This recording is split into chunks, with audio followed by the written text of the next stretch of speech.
Is surviving enough? Safety can keep you alive, but it can also make you dependent. That is the uncomfortable thought I keep coming back to. Because survival matters. Of course it matters. If you cannot survive, nothing else can really begin. But if survival becomes the highest goal, then something important can disappear. A person can survive without being free. A society can survive without producing free people. And maybe that is the part we do not like to think about. Someone recently asked me a question that stayed with me. Is surviving enough? Or is freedom the real question? At first it sounds simple. Of course we want to survive. Of course we want safety, comfort, stability, protection. But then I started thinking about what happens when those things become the whole purpose of life. Because freedom is not as simple as we like to pretend. We often talk about freedom as if everyone wants it, as if everyone can handle it, as if freedom is just a good thing that should always be expanded. But I am not sure it works like that. Freedom is not only a right, it is also a burden.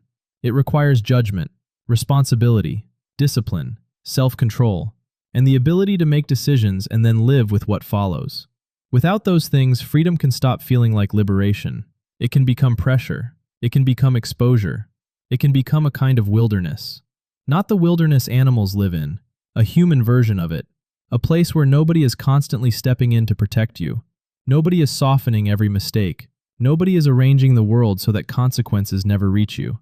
And in that kind of world, survival depends on what you actually are. Your discipline, your adaptability, your ability to decide, fail, learn, and keep going. That is why freedom and survival are more connected than we usually admit. The freer you are, the more exposed you are. There is less insulation between you and the result of your own choices. That sounds romantic when we talk about freedom in abstract terms. But in real life, it is hard. Real freedom is not just doing what you want. It is carrying what follows. And before I go further, I want to ask you this. Do you think most people actually want freedom? Not the slogan, not the political word, but real freedom. The kind where you also carry the consequences. Because I am not sure everyone wants that.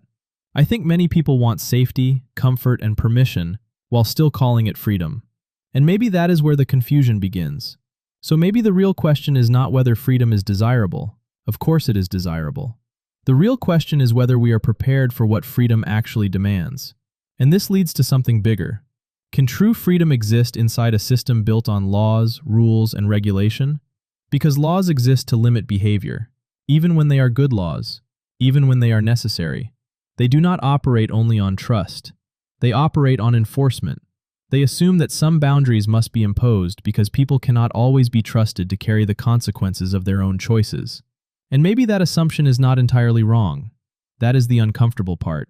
Civilization exists because human beings are not naturally ordered enough to live together without structure. So we create rules, institutions, systems of protection, ways to prevent failure from becoming too immediate, too brutal, too final. And in many ways, that is good. Civilization gives us comfort. It gives us stability. It protects the weak. It reduces chaos. It allows people to live longer, safer, more predictable lives. Those are real gains. I do not want to pretend they are not. But every gain has a cost. And the cost of too much protection is that responsibility slowly becomes less necessary. This is where survival starts to change the person. At first, protection looks humane. Then it becomes normal. Then it becomes expected. And eventually, people can begin to confuse freedom with permission. They think freedom means being allowed to do something, while someone else still carries the real consequences. But that is not freedom. That is managed permission. It is life inside a structure that absorbs the impact for you. Nature does not work that way. Nature has no moral filter. It does not separate good people from bad people. It separates the prepared from the unprepared, the adaptable from the unadaptable, the capable from the incapable. That sounds harsh because it is harsh. Nature is not interested in fairness in the way human beings are. But civilization changes that.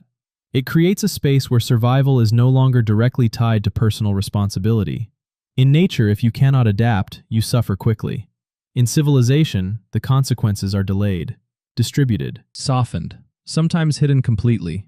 And again, this is not automatically bad. It is part of what makes human society humane. But it also changes the human being inside it. If survival no longer requires much personal strength, then personal strength can decline. If protection becomes constant, resilience is practiced less.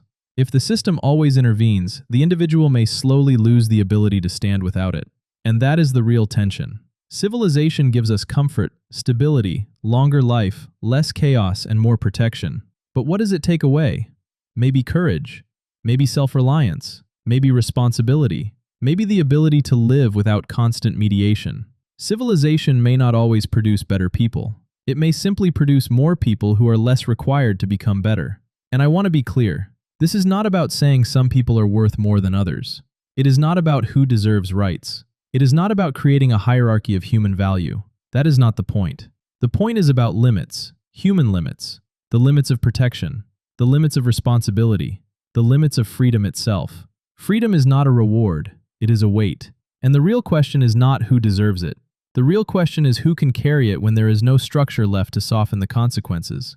Because when the system is stable, comfort looks like progress.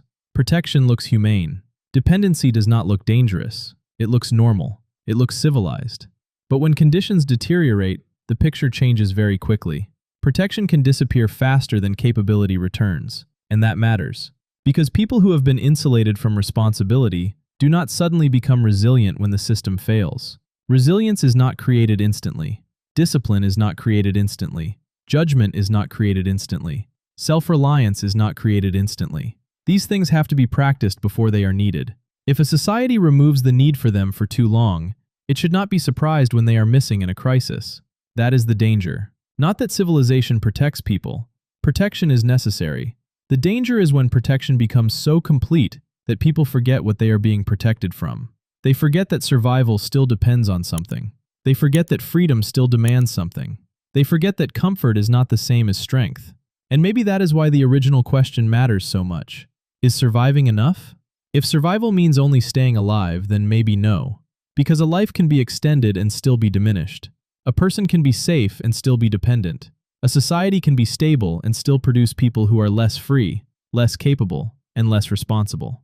Survival is necessary, but it is not the whole question. Freedom asks something more. It asks whether we can stand, whether we can choose, whether we can carry consequences, whether we can remain human without needing every difficulty removed before it reaches us. And maybe that is the real test. Not whether we can build systems that keep us alive, but whether those systems still leave us capable of living freely. Because if survival comes at the cost of responsibility, risk, and inner strength, then maybe we have not solved the problem. Maybe we have only postponed it. And when the system weakens, the question returns. Not as philosophy, as reality. Can we still carry freedom? Or have we only learned how to survive inside protection? And I am genuinely curious where you stand on this. Do most people really want freedom? Or do they want safety with the feeling of freedom? Because maybe the question is not only whether we are protected, maybe the question is what protection is turning us into. And if this question interests you, the next question is just as uncomfortable. Are we becoming stronger as people? Or are our systems simply becoming better at carrying us?